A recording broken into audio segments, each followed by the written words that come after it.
Well, Asian markets were mixed at this particular point. We did see the Chinese side of things looking a little bit better, but of course investors are concerned about the COVID-19 cases as well as what is happening with regards to other parts of Europe.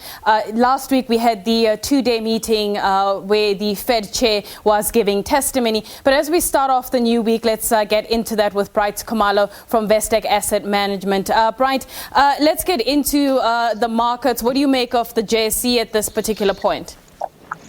Yes, I mean, you look at the local markets, we're down about 2%, resources down 3.2%, industrials down 1.7%, financials down 1.4%. So it's one of those days where not even a single industry basically has been, spared here. In some of the winners I'm seeing here, I'm only seeing three winners, which is Woolies, Pepco, and Bidvest, which are SA Inc. stocks mostly, with the exception of Woolies. In the losers column, we've got Sibanye Stillwaters, Anglo-Plat, Glencore, all down quite a lot. The lowest being down 3.7%. It's not looking good. I mean, if you look at the global picture on what's driving sentiment for investment, that impact of the Delta variant is still pretty much, the center of, conversation. The outbreaks are not stopping. And the current vaccines, obviously, even though being effective, that efficacy rate isn't as high as what we've seen with the initial alpha variation or variant. So now we've seen things like, U.S. treasuries or the U.S. bonds, edge higher.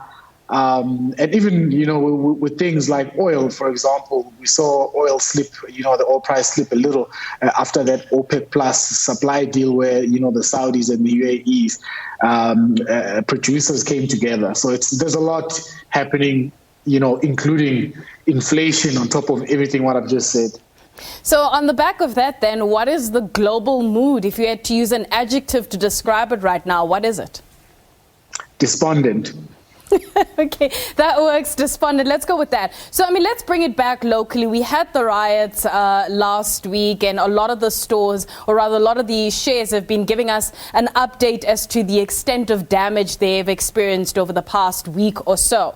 So building on that then, do you then wonder why the rand and markets didn't react as though the world is coming to an end, and why it looked as though there was a reaction but not the kind you would expect for a doom and gloom moment? Yeah, I don't know what's the kindest way to say this, but South Africa is point-something% of the rest of the world, and unfortunately, we don't have that much impact on global markets. Even though we had, what was big instability locally at home, most of, the top 10 companies listed on the JSE get most of their earnings from outside of South Africa. So because those companies have done well, we've seen, that top 40 index and, the all share as a whole, staying up and strong, relatively speaking, obviously. Whereas, like you say, you'd expect the market to be down about 20%, for example, to show that here in the ground things are happening, the world was burning. But again, maybe picking ourselves up that quickly was a good thing.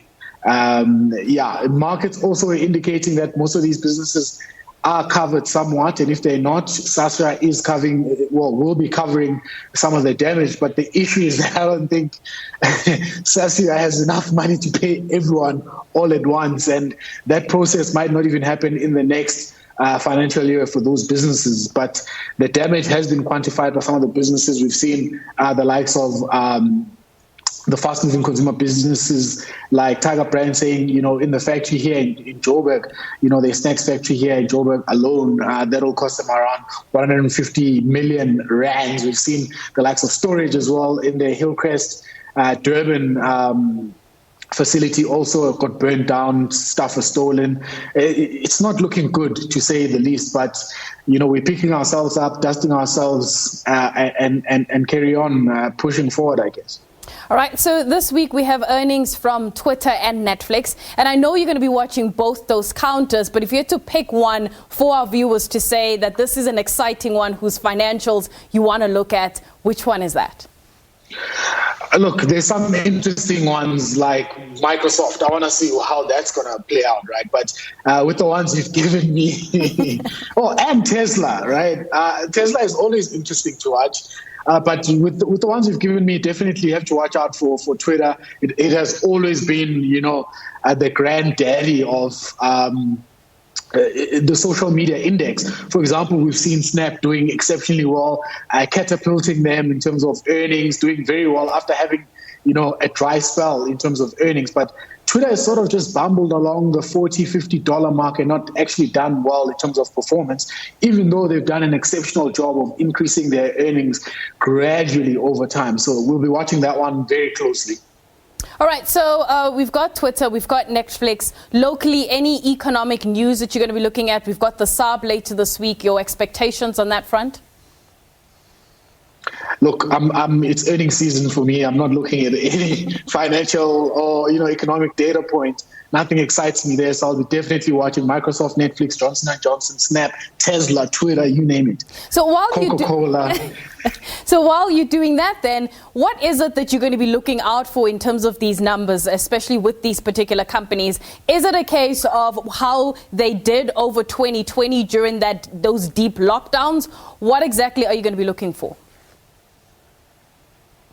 So I'm looking for whether good news is good news or good news is bad news here, because we saw last week good news was bad news. We saw the banks, for example, Wells Fargo, all of these businesses, Bank of America, BlackRock, all of them had relatively good earnings for the current environment that we are in the second quarter, right?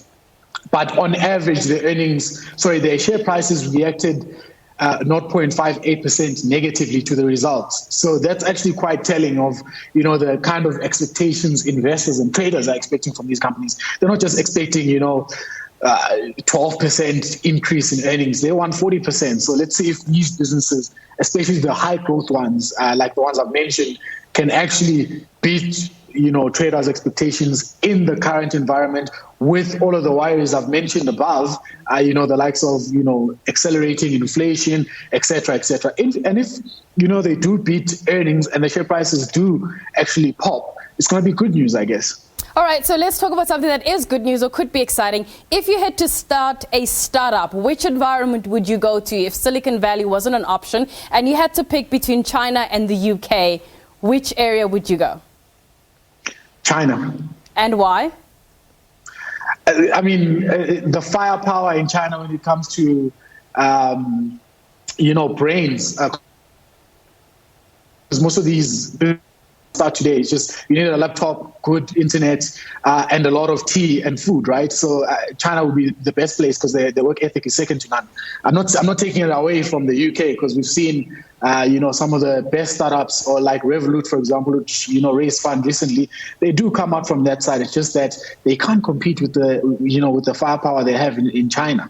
So capital, brains, China, and for you to test the market, you've got the people. China's got over 1 billion individuals there for you to test your product to see if it for market fit. So I'd definitely be China, not the UK. All right, then, that is Bright Khumalo from Vestact Asset Management talking to us about the market themes for the week and also companies that he's going to be keeping an eye on. We're going to take a quick break.